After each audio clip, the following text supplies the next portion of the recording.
yesterday, VP Harris campaigned in Nevada and Arizona.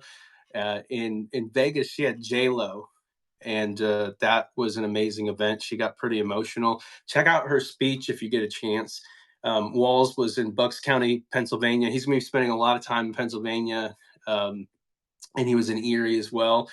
One hidden kind of dark horse, I guess, Gwen Walz has been crushing it on the campaign trail.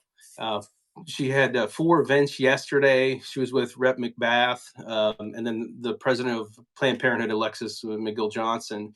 And she's just been crushing it. Bigger and bigger crowds for her, as it should be. She's a rock star. Laura Dern, Christy Turlington, Susan Rice, who used to work for Obama for years, a former ambassador, Senator Mark Kelly, and Gabby Giffords were on the road in Phoenix and across Arizona yesterday. Mark Cuban was in Georgia, where they clipped one of his video statements talking about, I guess they tried to frame it in a certain way, and that backfired on them as well, because all it did was spread his point. And then I guess he did a town hall, and it went over well. Gretchen Whitmer is just crossing Michigan all over the state. In North Carolina, Jeff Duncan, remember that former lieutenant governor who's a Republican, held a press conference and an event with Olivia Troy, who's a former advisor to Trump, and former member of Congress, Susan Molinari and Joe Walsh, all Republicans. They had events in Greensboro, Raleigh, and Gastonia, North Carolina, and that was all for events with Republicans. In Pennsylvania, they had a big event with the Congressional Hispanic Caucus chair, and Rosie Perez, who's Puerto Rican, was also, she's involved with events today, I think. But they're really slamming that home. They have a bunch of people that are doing press conferences and things like that about islands of garbage and the nonsense that they did there. Tammy Baldwin obviously has a tough race in Wisconsin. I think it's going to turn out better. She's extremely popular there. Other dudes trying to buy his way into office. And then today, which I'm sure y'all are more concerned about, Vice President Harris is going to Wisconsin for a stop at a Union Hall in Janesville and a Get Out the Vote community event in Appleton, then heading to Milwaukee for a rally, which is going to be a bunch of different musicians. I guess one of the key moments will be when Cardi B speaks. So check out that. Governor Walz is doing events in Detroit, Flint, and Traverse City. It's hard to keep track of all these different cities and states, and across Commonwealth especially. Doug Emhoff is in Westchester, Pennsylvania. Gwen Walz is in Pennsylvania again today, crushing it, doing phone banking events, Get Out the Vote events, and door knocking. And then also the surrogate game, which Trump doesn't have, by the way. He doesn't have door knockers, really. He's got a bunch of scandals going on with that. He doesn't really have a ground game at all. And his surrogate game, we have Ruben Gallego in Phoenix. We got Warnock in Georgia. We've got, I think, Pastor Troy is doing an Atlanta Vote With Me event, is what it's called. And then in Michigan, we've got, it's just a ton of people, a lot of Republicans. They're doing a Republicans for Harris event there. In Nevada, Senator Jackie Rosen is going to be traveling there. Obviously, she's really, really awesome. And then North Carolina, you have the country's youngest state chair, which is Anderson Clayton. She is one of the hardest working people in politics that I've ever seen. So watch out for her. And they're doing more Republicans for Harris events there today as well. Former Attorney General Eric Holders in Pennsylvania campaigning with Josh Shapiro, I think separately. Cory Booker's also there. And like I said before, Rosie Perez is there, and she's doing a press conference and Get Out the Vote event. She's Puerto Rican, and she takes great offense to that garbage comment. Now, as I wrap up here, I just want everybody to keep in mind that Trump's had multiple chances to apologize or even disavow the garbage comment, and he has just downplayed it and said it wasn't a big deal. So he owns that. That's him. He owned that when he hired the guy in the first place. He knew who he was getting. They loaded it up in the teleprompter. The campaign knew what was going on, and that's how he feels. Obviously, throwing the paper towels and everything he's done or not done for them as well. It's been a horror story. Everything he's done. He is one of the most racist and vile human beings that I've ever seen in my entire life. He's worse than you could ever imagine if you don't know much about him. There's name a crime, I can name something that he's been involved with in regards to that. And that's it's sad. It's sad that he's in this position to potentially win back the White House. But with us and everybody else, we're going to stay away from that. I think also next week, I need to confirm with Andra Watkins. She's going to brief us live in regards to Project 2025 and the warning, kind of like a last warning before probably the day before we vote, the final vote. And then obviously we'll be working with Demcast. So check out Demcast. They're awesome. They're like our online organizing partners. They have all the memes, and they'll have language, so you can present your tweets or online posts, and they have auto formatting for that. I've worked with Nick Knudsen since the beginning and even before that, and he is solid. He is to be trusted.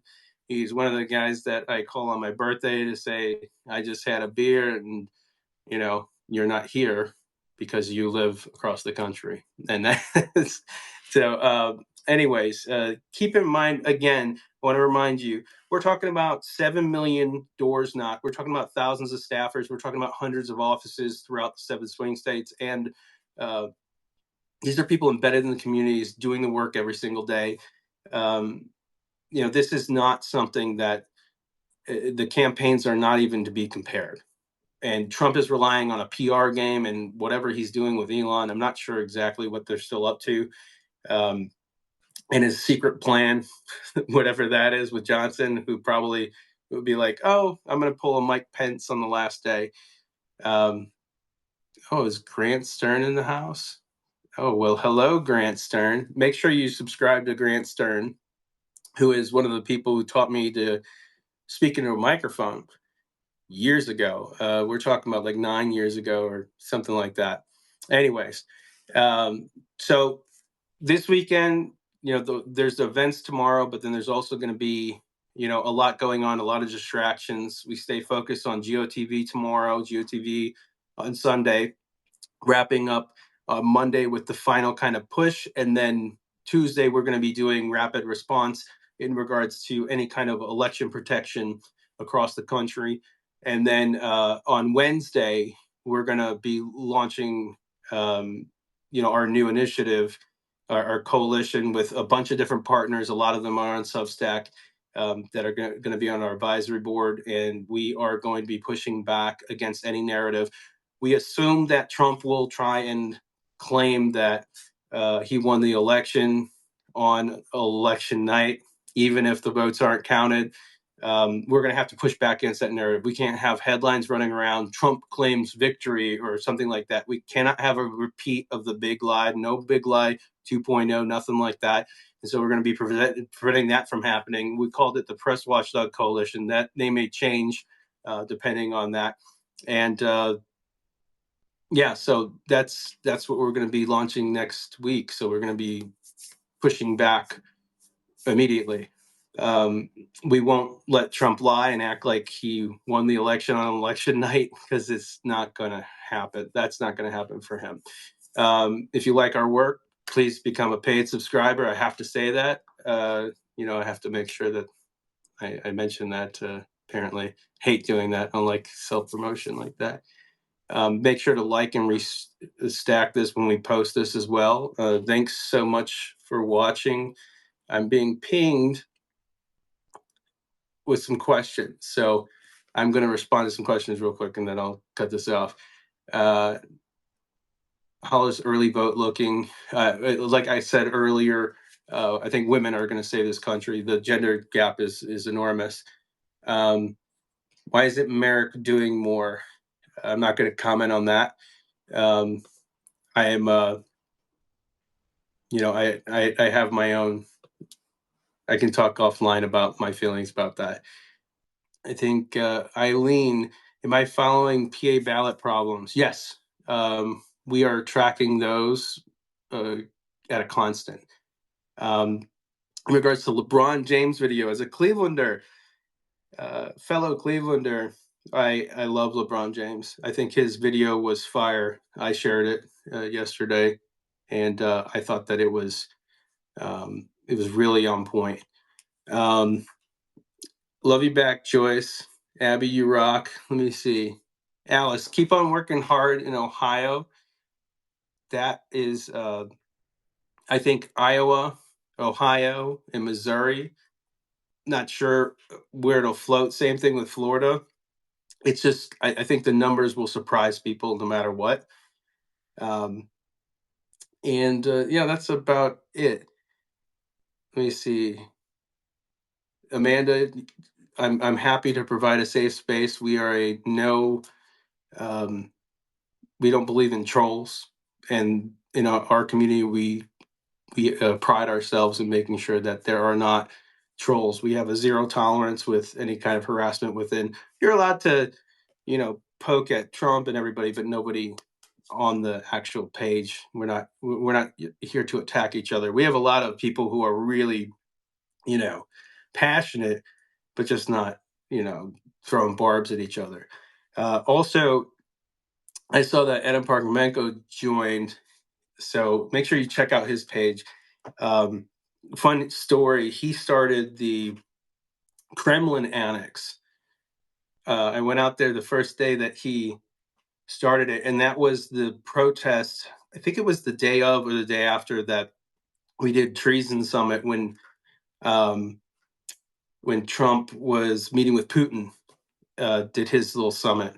And that must have lasted hundreds of days. That was amazing protest. He had like stars come out, like Rosie O'Donnell and others would come out and speak outside of the White House. Peaceful protests constantly. People who held, I think there were treason sign holders. It was an amazing protest. Anyways, take care, y'all. Take care of yourself. Take breaks, but as Coach Walls would say, we can sleep when we're dead.